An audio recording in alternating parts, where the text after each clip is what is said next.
Welcome back to the Rick Smith Show. Now, here is Rick Smith.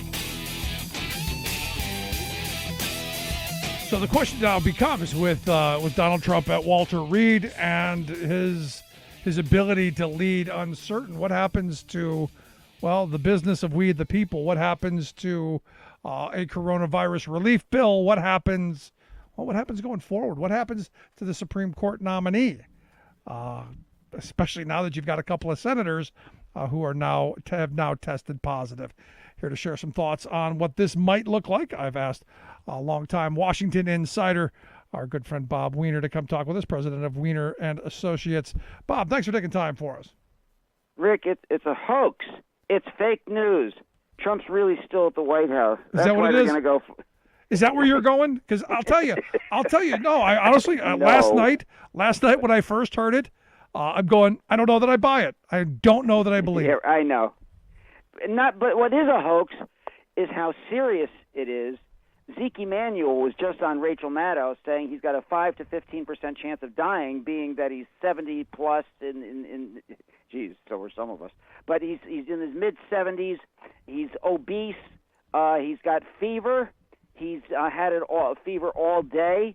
The White House has been hoaxing the American people, trying to say, oh, it's modest, it's nothing. Oops, it's moderate. Oops, it's more serious. Oh, he's just going for a couple days. He's going to be at Walter Reed for probably 1 to 2 weeks. And if he's like Boris Johnson, he'll degenerate. Boris Johnson lucked out and stopped just short. This thing takes 2 weeks to get to the bottom and then come back up. Right. Boris Johnson stopped just at the point of having to have a generator, which gives you about an 80 to 90% chance of dying. And we'll see where Trump lands on this thing. But he's in serious situation now, and you can't tell me that Mike Pence hasn't been notified. They didn't tell us until, months later that Pence had been notified when he went to Walter Reed the last time. And a friend of mine, Rick, this is some news, who works as liaison to Walter Reed, and I won't tell you which department he's in because I don't want to get him up S's Creek, but he told me the doctors, they were told that Trump did have a mini stroke. That's why they shot him out and shot him back, and why they gave him the mental test was to see if he was capable of anything. Right. No, nothing surprises me, and the amount of lies and deception that have come out of this administration. The fact that my first reaction was this is a stunt is I think is the logical one. Now, as I said before, I don't wish him any harm. I don't wish him to die. Yeah. But to be honest, as he himself has even said, it's the elderly and people with comorbidities that are going to end up going. And I look at the path that Herman Cain took. Right. That was a whole month-long process. That's right.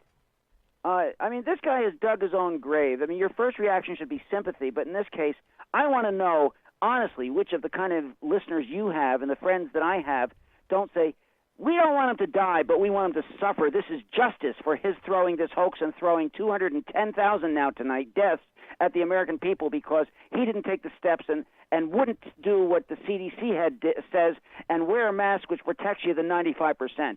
He deserves the pain, not the death. Yeah. No, I want, as I said at the beginning, I want him to recover, full speedy recovery, so we can lock him up and make him stand trial for his crimes. I don't want full speed. I want him to go through the long, torturous recovery. Okay, well, you're a little meaner than I am. But the problem, Rick, is he's inflicted this on the American people.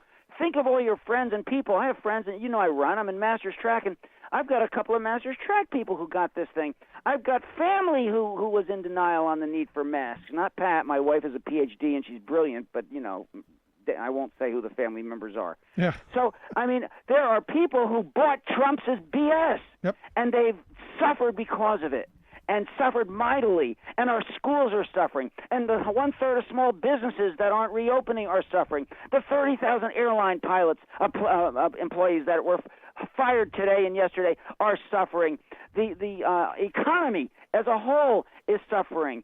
So, Rick, it's not just even the health, it's the economy, and I hope we get that message through because Trump had this little thing that, maybe he was 5 points up on Biden on the economy, but he's down below him on credibility on absolutely everything else. He doesn't even deserve the economy. Nope. And this is one of those weird moments where, you go back to those Woodward tapes and right. We now know that this was a conscious choice. This wasn't him just being a doofus. This wasn't him being, we didn't know. They knew they knew explicitly and they chose to ignore it. And this is, it's, as I said earlier, it's almost like poetic justice that he's got it. And look, if someone had to get it, I'd prefer him than anybody else who tried to do the right thing, who tried to social distance, who tried to wear the mask, but had to go to work to support their family, had to go and be around people who are idiot. Are these no mask, anti-mask, anti-vaxxer nitwits who are making all the rest of us less safe and more in danger? That's right. And by the way, let's make a little more news here. Hope Hicks, who gave it to him. Let's talk about why Hope Hicks left in the first place and was waved off with a love and kisses, friendly goodbye, and suddenly, because she had just testified in front of Mueller and told the truth. So she was dangerous. She was a spokesperson who could be telling the truth to Trump about Trump, and then Trump fired her because she was dangerous to him and gave her freedom so that she wouldn't be a White House employee. But then when Mueller's thing turned into nothing because he became the institutionalist instead of the real prosecutor in a lot of the stuff that mattered, and didn't bother asking about the finances that Trump had with Russia, and didn't bother doing the counterintelligence investigation that we all thought was happening. And nothing really happened out of Mueller other than a horrible, worst I've ever seen kind of testimony where he answered in staccato one-word answers and looked like he was afraid of himself. So once that happened, then he brought his good friend and lovely, wonderful woman, and God knows what else he's done with her, back. So that's how Hope Hicks got back. Yeah. And now curious that she's the one who gave it to him. Right. Did you find his kind of pre-spin to be as interesting as I do, where he tried to blame the military and tried to blame law enforcement because they all love him so much they just want to grab him and kiss him and her, and did you find that to be as total BS as I did? Absolutely. And 3 days ago when he's talking about masks hurt you as much as they help you and people touch their faces with them, and he was putting masks down right to the point of 3 days ago, and then he went to this fundraiser and he went to and exposed everybody else today and yesterday after he knew that he got it from Hope Hicks. I don't have sympathy for this guy. Well, I don't either. I have none, zero. No. It can't come out of my bones to be sympathetic. I like some Republicans. I have some friends who are. Bill Cohn is a friend, and I brought Rob Portman over to the National Press Club, and some of they're honest people, except they're still acolytes, not Bill Cohn, but most of them, Portman is, still acolytes of Trump. But, at least they're human. And remember what McCain did with thumbs down at the end or thumbs up, whichever way it was that kept the bill alive, the health bill alive. So there are a lot of decent Republicans. That's not the issue. This guy is a fraud, a con man. And when Bloomberg said it 4 years ago at the Democratic National Convention, people should have listened. Yeah, I'm right there with you. Now we also find out that at the Rose Garden ceremony where they marched out Amy Coney Barrett, right. We now find out that 5 people who attended that have now tested positive that we know of. There are probably going to be more. Any chance of this? She had it. What's that? She had it. Oh, she yeah. had it this summer. She had it over the summer, but not at the Rose Garden. Right. Any chance of slowing that process down, of them ramming her nomination through? That's what Schumer, I'm on Schumer's talk list for talking points. That's what Schumer is trying to do as leader of the Senate. It's what Pelosi wants to do. Lindsey Graham said, we're still on schedule, and he could lose his Senate seat, as can Let's about hope. 8 others that are really, Tillis, by the way, just announced he has COVID tonight, and he's one of the ones at risk. And I think they should slow Barrett down.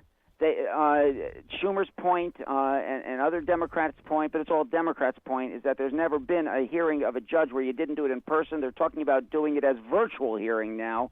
And I think they're going to do everything. I think they've calculated, Rick. This is the sad part. Yes, they should.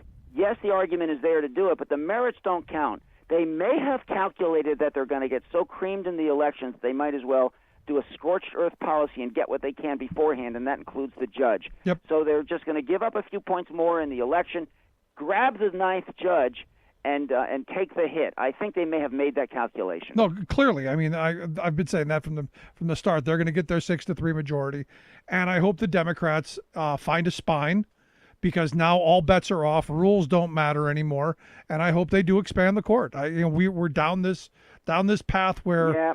You've got the Republicans who continually and look, Democrats have done it too. You're breaking the norms. Now it's gloves are off. Well, they should, but I am very distressed. I mean, we're all gonna vote for Biden because you can't have Trump. So if you get a 90% improvement, but there are some things. I can't believe Biden is saying, I don't know about packing the court. I'm not going to give you an answer on that.